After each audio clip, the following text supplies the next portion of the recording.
So this is Group 35 and I will walk you through a D3JS dashboard that we built for our CSC 564 project, which visualizes affordable housing in New York City.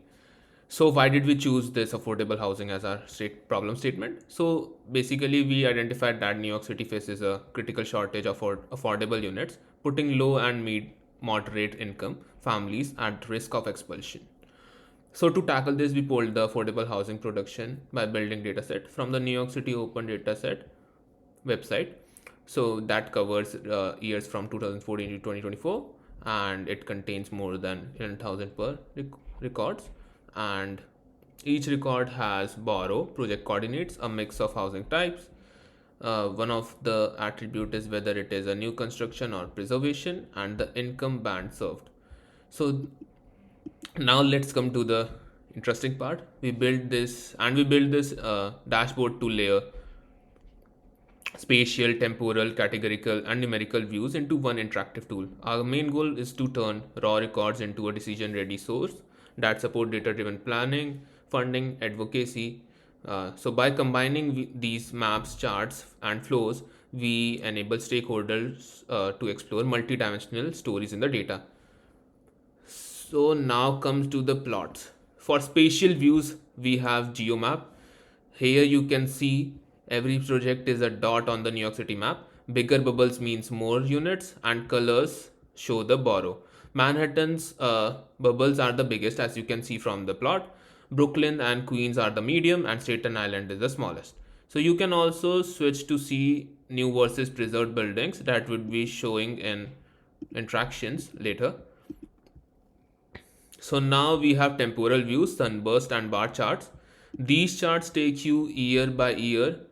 We can see a steady growth from 2014 to 2018, a drop in 2019, then a big jump in 2021 thanks to the new buildings in Queens and Brooklyn. That was due to post-COVID surge and also due to Housing New York Plan 2.0. Now we have categorical views, pie chart showing a ratio of preservation versus new construction. We have also toggle button to show borrow type. Here you can see it shows us that almost half of the projects are fixes to old buildings and the other half are brand new. It is a quick look at how New York City balances saving versus building. So to identify the flow, we have Sankey diagram. It links borrows to building type, to income levels. You will see that the Bronx sends the most projects into preservation with big streams into low income categories, and Staten Island has the smallest flow. For multi-dimensional housing breakdown, we have PCB plot that you can see on the bottom right. Each line is a project's mix of studios up to 4 bedrooms and 2 bedrooms, 1 bedrooms, apartments. So project here we have grouped project into small or large clusters. Smaller ones have fewer units, bigger ones have more. Preservation projects spread out across many mixes, while new builds tend to look similar. This makes it easy to spot any oddballs or clear patterns. So, what this means in the real world? Let's take an example like imagine a city planner pinpointing exactly which neighborhoods are being left behind and then directing new projects where they are needed the most. So, now let's look at some interaction in the dashboard. So we just got a brief overview of how the dashboard looks like. Now let's talk about the major interactions. As you can see, there is a nav bar given at the top, and there are two types of drop downs given. So we have two major variables in our data set, that is the borrow and the construction type. There are five types of borrows and two construction types in the data set. So as you can see, we can select and filter according to any of the borrow. For example, if we click on Manhattan, we can see that the charts are being updated for the Manhattan Borough. Similarly, it can be done for the construction type chart, wherein we can select any of the construction and the plot will be updated accordingly with respect to the construction type. Now, when you talk about the interaction with the geomap, there are two major drop downs given again, color by and size by. So, in color by, there are two types, borrow and construction type, and in size by, there are total units, that is the income categories. If we select any one of the income categories, for example, low income units, we can see that the graph has been updated. The legend on the plot shows what exactly these colors mean. We also have a zoom filter for the spatial map, wherein we can zoom in or zoom out based on the user requirement. This is about the geomap or the spatial distribution of the housing. When we click on any of the bubbles within the geomap, a summarized view appears, that is on a tooltip. We can understand what exactly the borrow is, where it is, the total number of units, and the type of construction. The income categories are also shown accurately for a better understanding and analysis. Now, talking about the yearly breakdown of the housing units through the yearly sunburst chart. The inner ring shows the number of years from 2014 to 2024. If you hover on any one of the parts of the inner ring, you can see that particular year. When you click on any one of them, you can see that that particular year is selected and the charts are filtered only for that particular year. As you can see on the bar chart is shown only for 2021 right now since we selected 2021. The outer ring shows the total borrows, that is the 5 borrows for that particular year.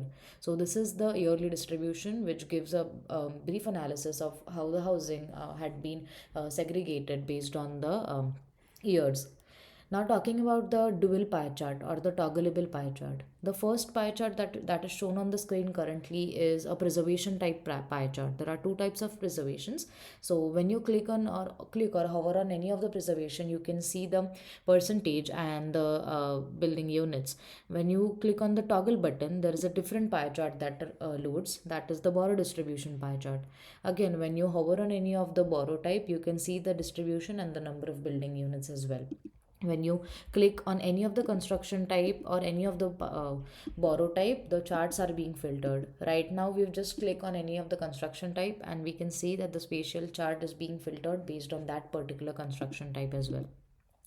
Now, as I mentioned, the bar chart updates based on all of the other charts, that is, it is dynamically updated and interactive with other charts as well. Now, talking about the flow diagram, that is Sankey plot. So Sankey plot is basically used to understand the relationship and the flow between borrow type, construction type, and income category. The color ranges have been used accordingly for three categories. The nodes on the extreme left denote the type of borrows, and in the middle it denotes the construction type, and the rightmost nodes denote the income categories. We can interact with the plot and filter it accordingly as per the node and the requirement of the user. When we hover, we can understand through the tooltip what exactly the construction type is, what type of borrow it is, what is the relation, and what are the total number of housing units and their percentage as well. Now, talking about the last plot, that is the multidimensional analysis through the parallel coordinates plot. So, we have two major interactions given here, the brushing and filtering. So, with the help of brushing and filtering, you can select some relevant part of the data that you want, and the plot has been plotted with that respective data. You can also perform reordering or access of accesses. Sometimes we do not need the order like it was earlier in the original parallel coordinate plot, so we can just reorder them accordingly as per the user requirement. And lastly, we can reset the entire plot to revert back to original if we want to see how it was looking right before we loaded it. Now, to conclude, we can give you a brief overview of how exactly our poster looks like. So we have mentioned all of the dashboard insights and what we have done exactly in the dashboard, starting from the data, what was our mission, our problem statement, and what insights did we get.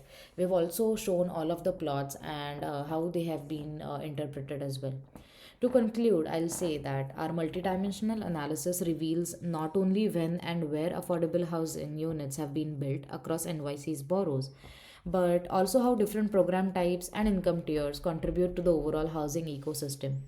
This dashboard turns a 10-year of building data into an interactive story, helping planners see where to allocate resources efficiently.